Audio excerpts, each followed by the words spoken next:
Boa noite, irmãos. Com certeza vocês já ouviram aquela frase, diga-me com quem andas e eu te direi quem és. Normalmente é uma frase que a gente usa para mostrar que as companhias das pessoas definem os nossos interesses, aquilo que a gente busca na nossa vida.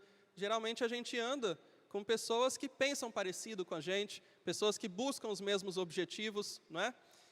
E na Bíblia é interessante que existem alguns exemplos de como as companhias interferem naquilo que a gente é. Tanto exemplos positivos quanto negativos. E que, dependendo do contexto, vão mudar a sua forma de entender. Por exemplo, no livro de Provérbios, Salomão escreve que aquele que anda com os sábios será sábio. Isso é fácil de entender. A nossa companhia com pessoas sábias geralmente torna uma boa influência a ponto de que a gente também se torne sábio pela companhia, pelas conversas, pelos conselhos. Um outro exemplo, o pai de Salomão, Davi, ele escreve no primeiro salmo, bem-aventurado o homem que não anda no conselho dos ímpios, não se detém no caminho dos pecadores e não se assenta na roda dos escarnecedores. Aqui o exemplo é negativo.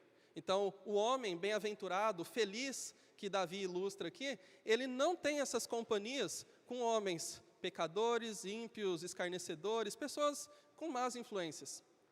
Por outro lado, a gente chega no Novo Testamento e Jesus Cristo, ele aparece ali, sentado e comendo com pecadores, com pessoas que eram assumidamente ladrões, prostitutas e pessoas que não tinham uma boa fama ali em Israel.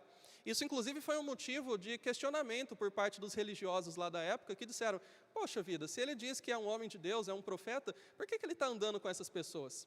Mas aí a gente entende que, ao contrário do Salmo 1, aquele homem que poderia se influenciar de forma negativa, na verdade Jesus estava com essas pessoas, não compactuando com o pecado delas, mas justamente para buscar e salvar o perdido. É isso que Jesus diz em Lucas 19:10. É por isso, exatamente por esse motivo, que ele andava com essas pessoas. Não com o fim de ser influenciado, mas com o fim de influenciar e buscar essas pessoas perdidas. Enfim, existem muitos exemplos em que esse ditado ele se aplica de uma forma coerente. Diga-me com quem andas e te direi quem és. Hoje, a gente vai meditar num trecho que também faz a gente refletir sobre esse ditado. Abram suas Bíblias na carta aos Gálatas, carta de Paulo aos Gálatas, capítulo 2.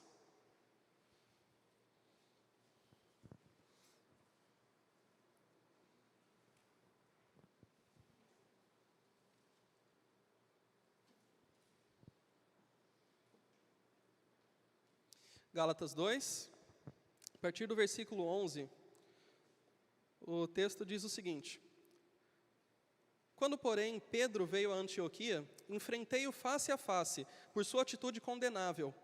Pois, antes de chegarem alguns da parte de Tiago, ele comia com os gentios. Quando, porém, eles chegaram, afastou-se e separou-se dos gentios, temendo os que eram da circuncisão. Os demais judeus também se uniram a ele nessa hipocrisia, de modo que até Barnabé se deixou levar. Quando vi que não estavam andando de acordo com a verdade do Evangelho, declarei a Pedro, diante de todos: Você é judeu, mas vive como gentil e não como judeu. Portanto, como pode obrigar gentios a viverem como judeus?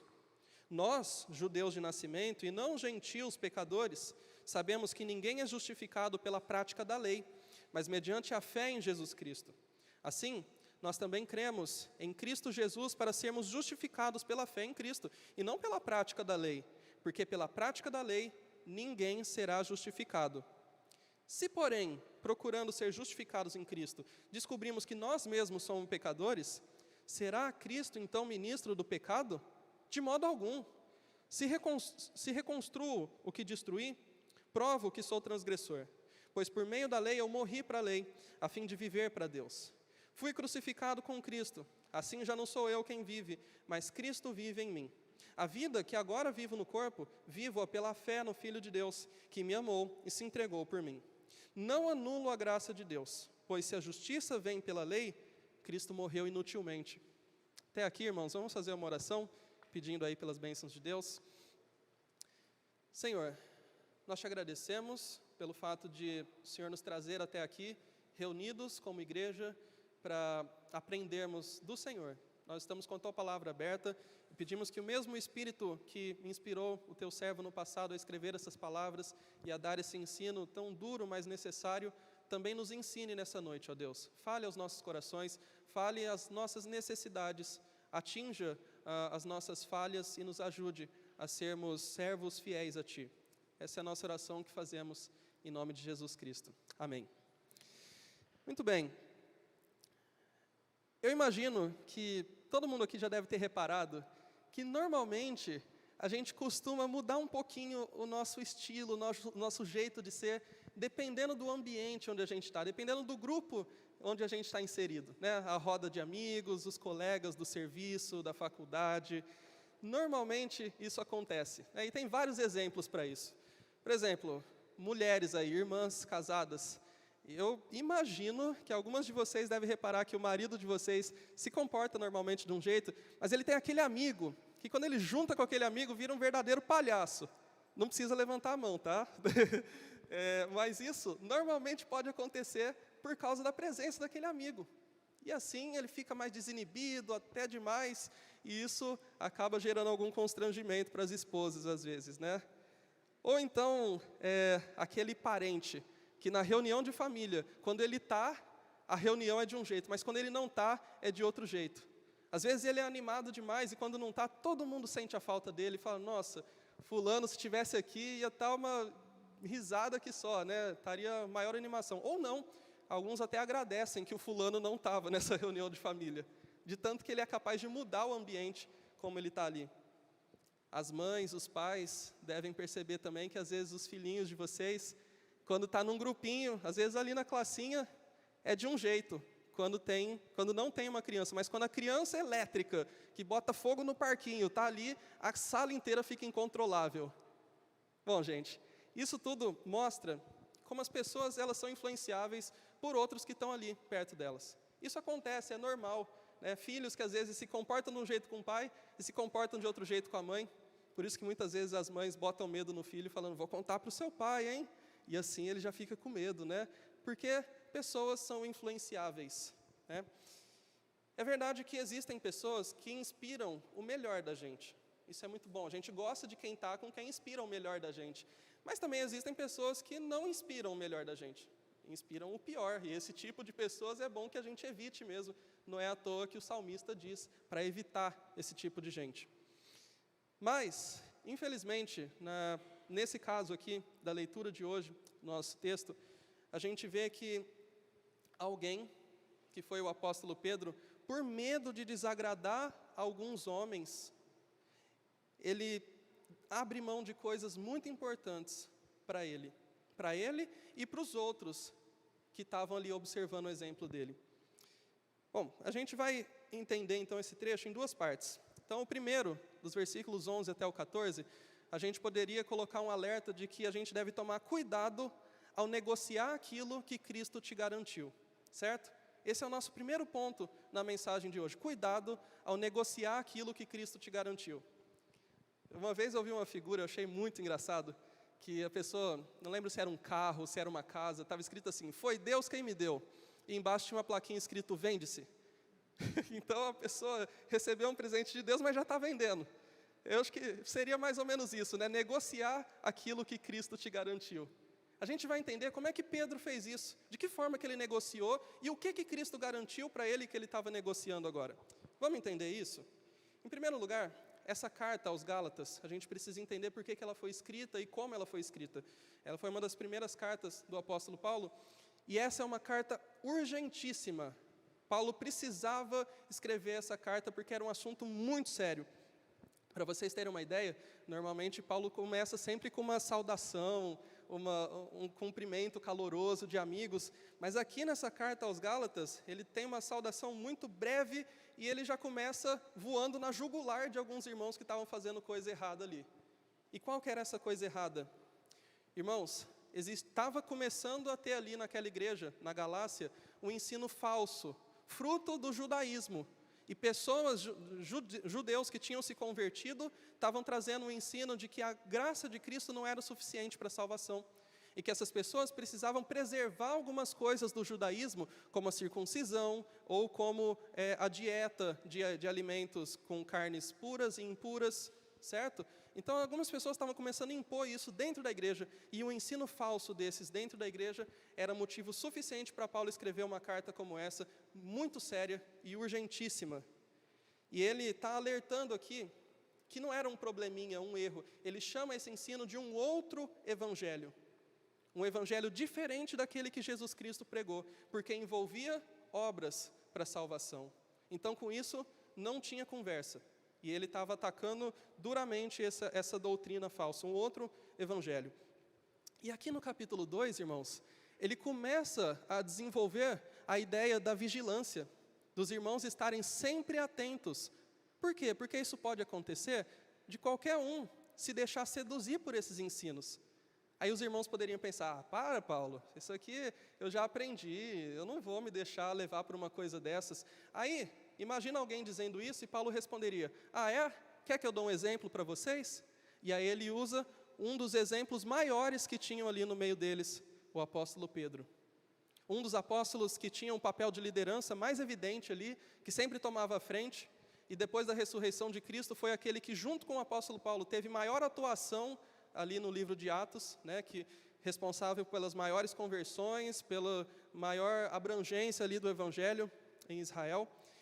E agora Paulo está usando um exemplo de Pedro para mostrar para os irmãos que não é assim tão difícil de se deixar seduzir por uma doutrina falsa, não. O próprio Pedro caiu nisso sem perceber. Então, essa doutrina ela é atacada a todo tempo, de onde a gente menos espera. E agora, nesse versículo 11, Paulo começa dizendo, então, Pedro, quando ele veio para Antioquia, que era uma cidade próxima lá de Galácia, Paulo diz que enfrentou Pedro face a face por sua atitude condenável. Qual foi essa atitude? Versículo 12 explica que, antes de chegarem alguns da parte de Tiago, quem que eram esses da parte de Tiago? Bom, Tiago também era um dos irmãos mais influentes ali, um dos líderes na igreja em Jerusalém. E Tiago, ele tinha uma influência judaica muito forte. Provavelmente esses da parte de Tiago eram pessoas que tinham algumas dificuldades, algumas resistências de entender que a salvação em Cristo não envolvia mais obras da lei, não envolvia mais alguns elementos do judaísmo. Então esses da parte de Tiago, talvez estavam indo ali para ver como é que estava a igreja lá em Antioquia, que tinha muito gentil lá e preocupava eles, né? Poxa, será que esses gentios vão começar a perverter as igrejas, né? Ou talvez até para cobrar o próprio Pedro que estava lá, que era um judeu com liderança. De qualquer forma, independente de qual tenha sido o motivo, antes da chegada desses irmãos, Paulo diz que Pedro estava comendo com os irmãos gentios, que não eram judeus. Bom, comer aqui significa que ele participava das refeições na igreja. E a gente, conhecendo ali o contexto, a gente sabe que as refeições normalmente eram acompanhadas até mesmo da ceia do Senhor que é celebrada. Então imagina, é como se a gente fizesse a ceia aqui domingo de manhã e logo depois emendasse um almoço todo domingo. Então basicamente dizer que a gente come com os irmãos é participar tanto de uma reunião que envolve comida, como de um encontro informal que envolve comida também. Provavelmente Pedro estava participando normalmente com uma comunhão sem problema nenhum com os irmãos gentios. Hoje, inclusive, na ceia, a gente viu um texto em que Pedro é confrontado com essa realidade, de que agora não existe mais diferença entre judeu e gentil, e que Pedro não deveria considerar impuro aquilo que Deus purificou, certo? A gente viu isso hoje de manhã, e Pedro aprendeu, quando ele pregou o evangelho para aquele homem Cornélio e para sua família, aqueles que estavam na sua casa. A partir de agora a gente imagina que Pedro não vai ter mais problema com isso, né? Pois é. Por isso que ainda no versículo 12, diz que quando chegaram esses da parte de Tiago, Pedro fez o quê? Se afastou e se separou dos gentios. Imagina que situação. Algumas horas atrás ele estava comendo com esses irmãos, chamando de meu irmão, passando o pão ali para eles, comendo junto, contando piadas, enfim, estava ali bem com os irmãos gentios, entendendo que o evangelho de Cristo tinha unido judeus e gentios, agora eram um povo só. Mas chegam aqueles da parte de Tiago, imagina, chegaram lá os irmãos de Jerusalém, vieram fazer uma visitinha aqui na igreja. Aí Pedro já começa, opa, isso aqui não vai dar certo, vai dar conversa, isso aí vai complicar para o meu lado. E logo, por causa disso, Pedro começa a se afastar.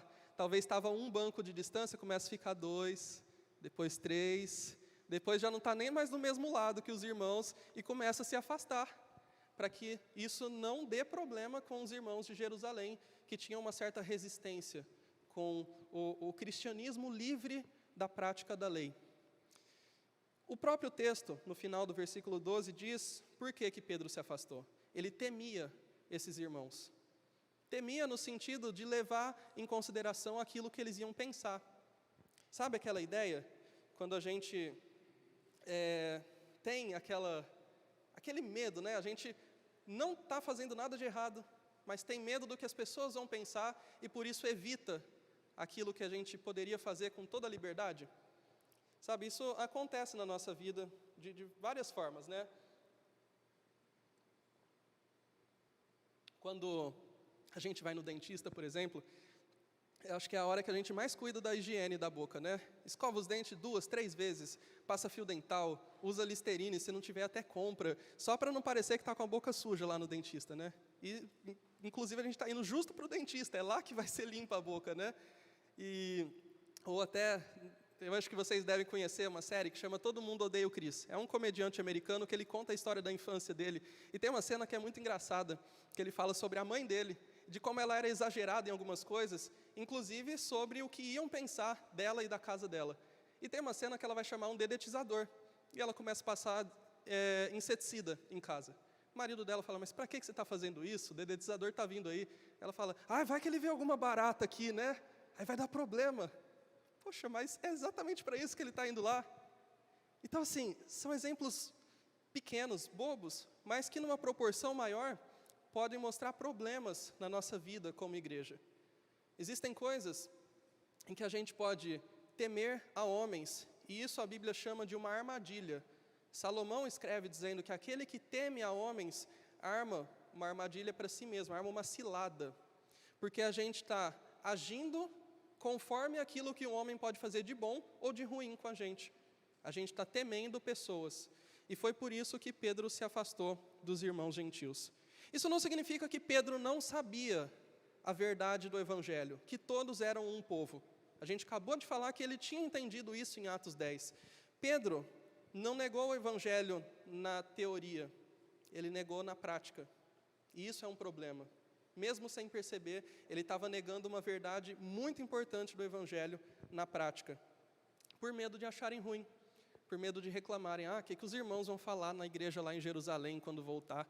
Vão sair falando que eu estou me envolvendo com os gentios. E qual o problema? Qual o problema? Se Cristo já deu essa liberdade para que todos os povos vivam como um com a fé em Jesus Cristo. Sabe, além de tudo isso, Pedro era um líder. Ele era um dos apóstolos, era um dos mais influentes. E por isso, o versículo 13, Paulo explica que os demais judeus, aqueles que estavam junto com Pedro, que estavam seguindo o exemplo dele, o que eles começaram a fazer?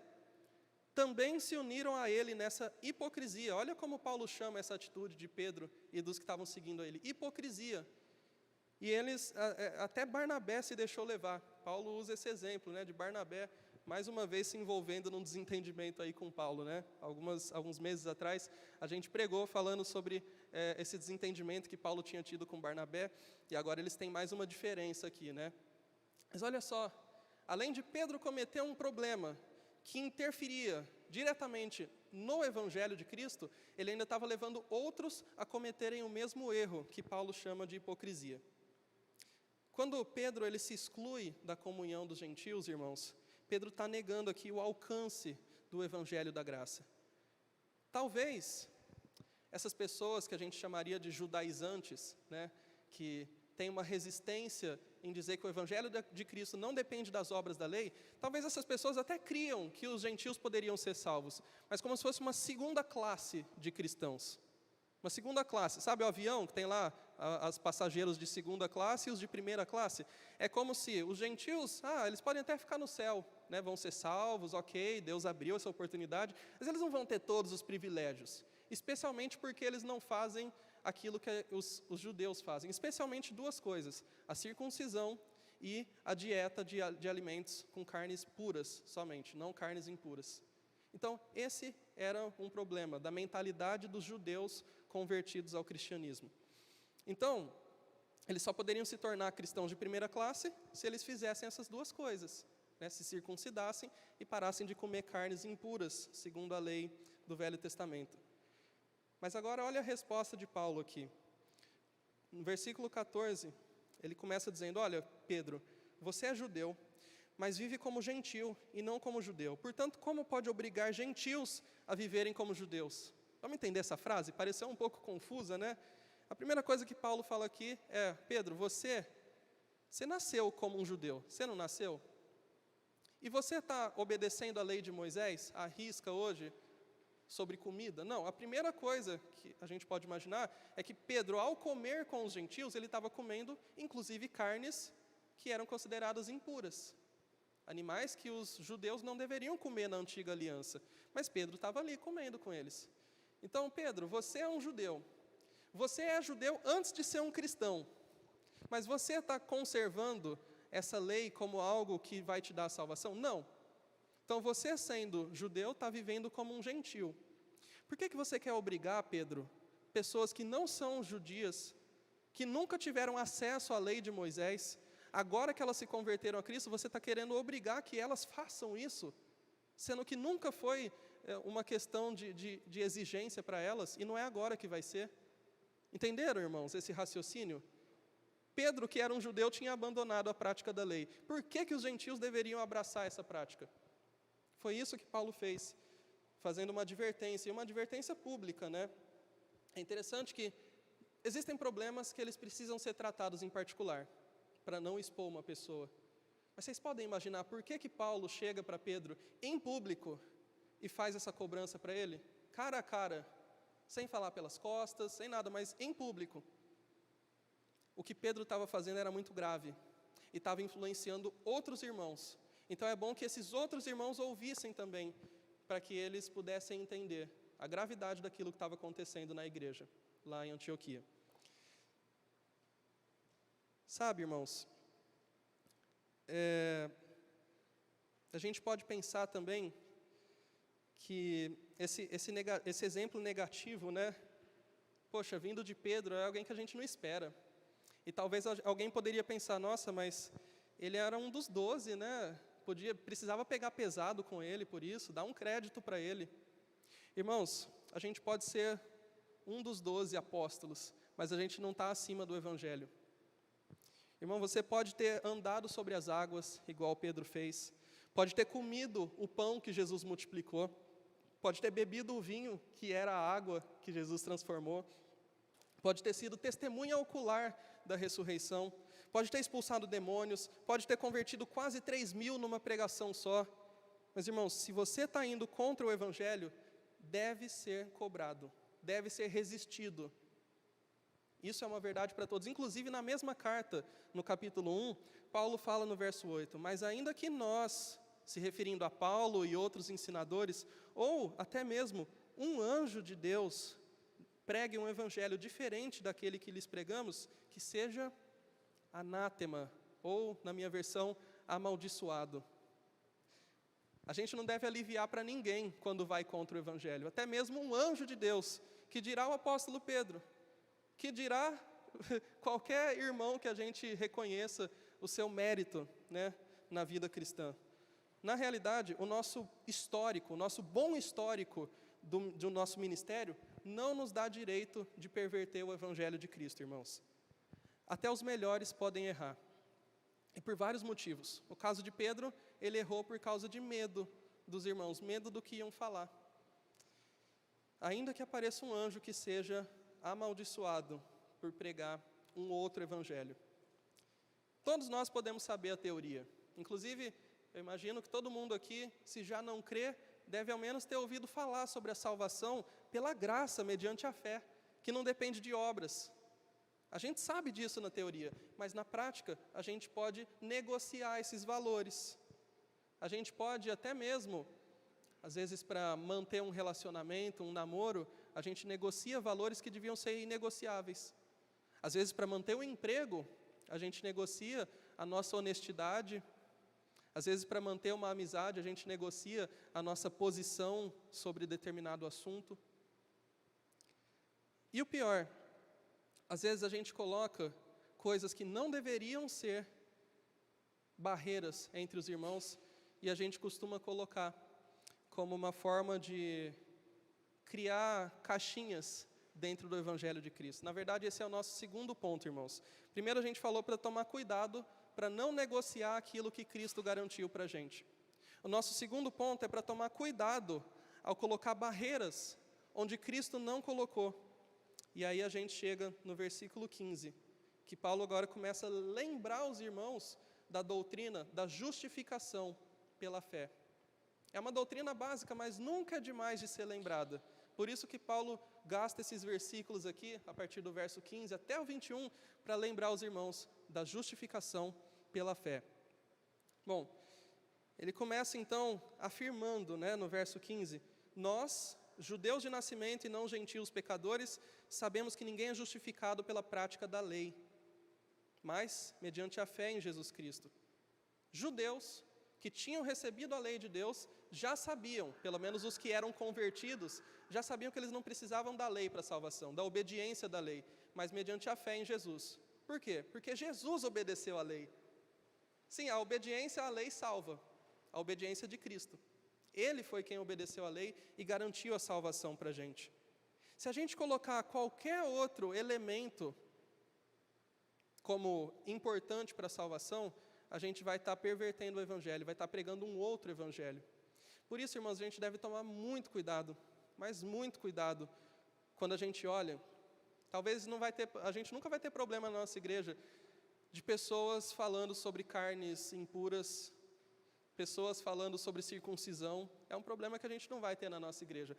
Mas talvez a gente tenha alguns problemas relacionados a preferências políticas. Será que a gente não corre o risco de dizer, olha, se o camarada é de esquerda ou de direita, logo ele não é cristão. Se ele não fala a língua que eu falo na política, ele não é crente. Não pode ser crente. Onde já se viu ele falar coisa de socialismo, que fez isso, ou ele falar coisa de ultraconservadorismo, que está fazendo isso, ele não é crente, não pode ser. A gente está colocando barreiras onde Jesus Cristo não colocou. Talvez em costumes na nossa igreja, então a gente olha para uma outra igreja que tem uns costumes diferentes, algumas doutrinas secundárias que não são essenciais para a fé cristã, e fala, eles não são crentes. Ou então, eles são crentes, mas de segunda classe. Porque as irmãs não usam véu, então isso é um problema. Deve ser crente, mas não é crente sério.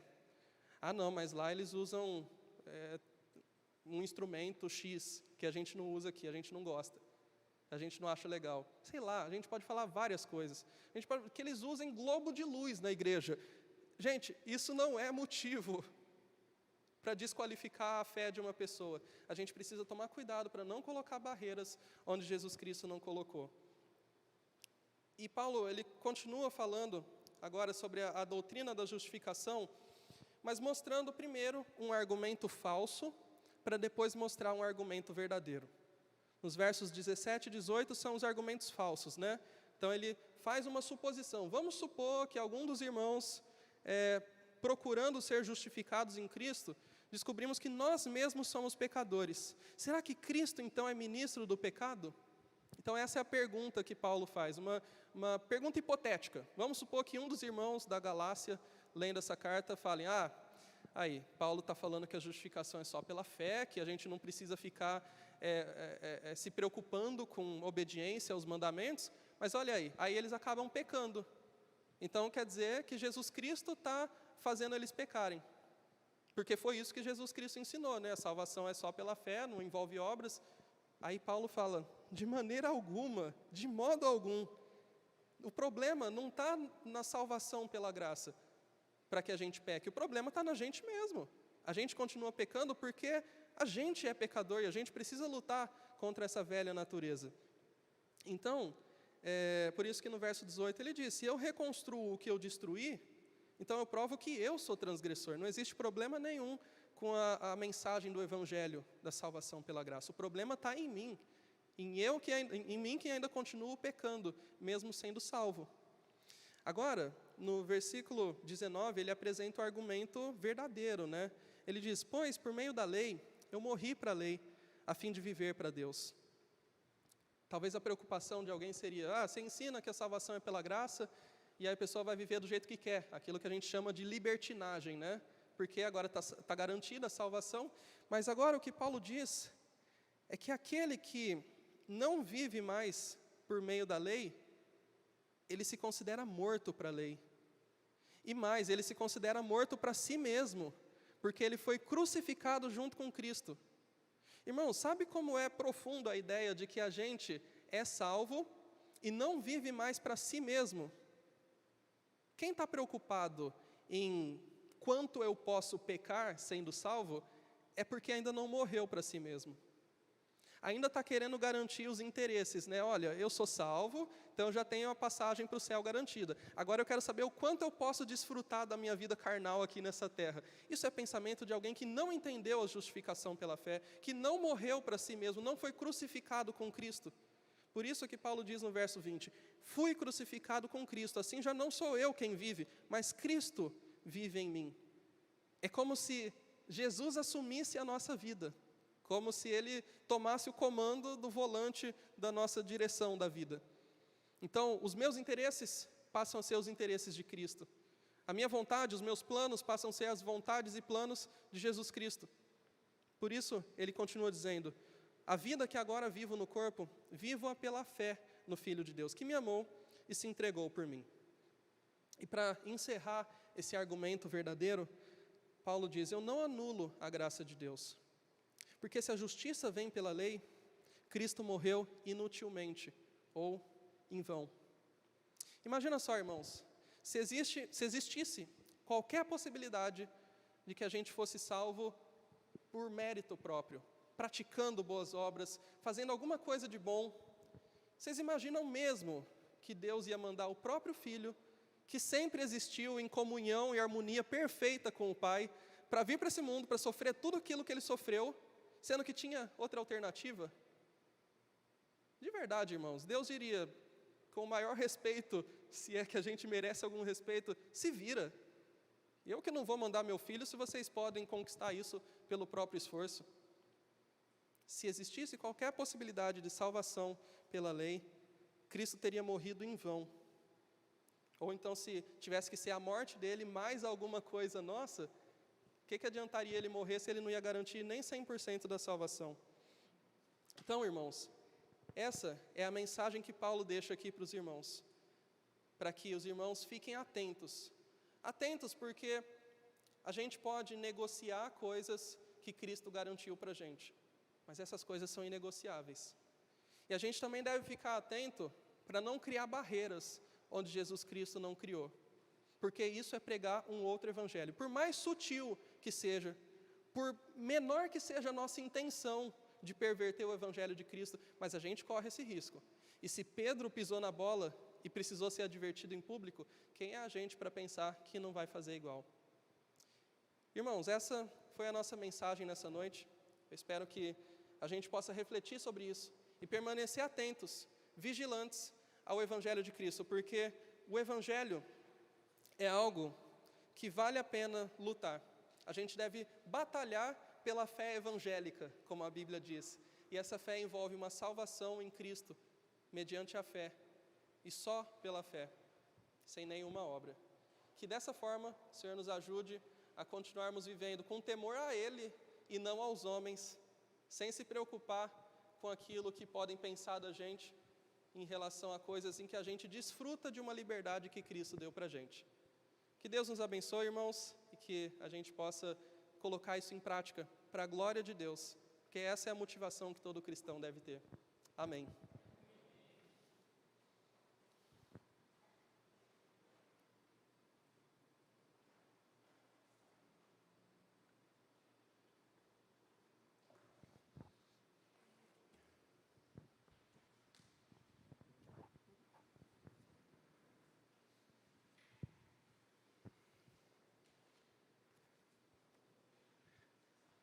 Nós vamos encerrar com uma palavra de oração. Bruno, poderia orar, por favor?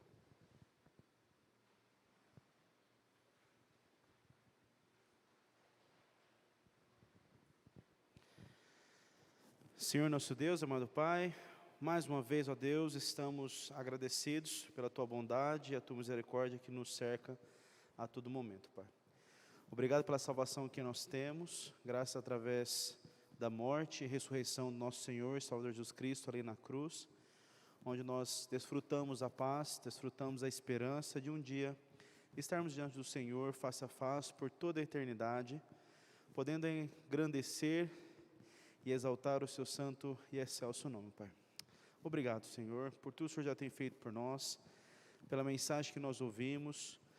Clamamos ao Senhor para que o Senhor nos ajude a entendermos esse modo, Deus, de viver, ó Deus, essa duplo cristianismo, muitas vezes nós estamos talvez praticando, cobramos de alguns, cedemos para outros, vivemos conforme as nossas próprias vontades, os nossos próprios interesses, ó Deus. Rogamos, Senhor Deus, para que o Senhor trabalhe, para que o Senhor molde o nosso caráter, nos ajude, ó Deus, a realmente estarmos sempre firmes, sempre constantes e de verdade, ó Deus, te servindo de maneira plena e completa, ó Pai. Te agradecemos, ó Deus, por tudo que o Senhor fez por nós nessa noite. Rogamos suas bênçãos para cada um que se fez presente, como foi dito, alguns irmãos doentes, alguns irmãos não poderam estar vindo por questão de viagem.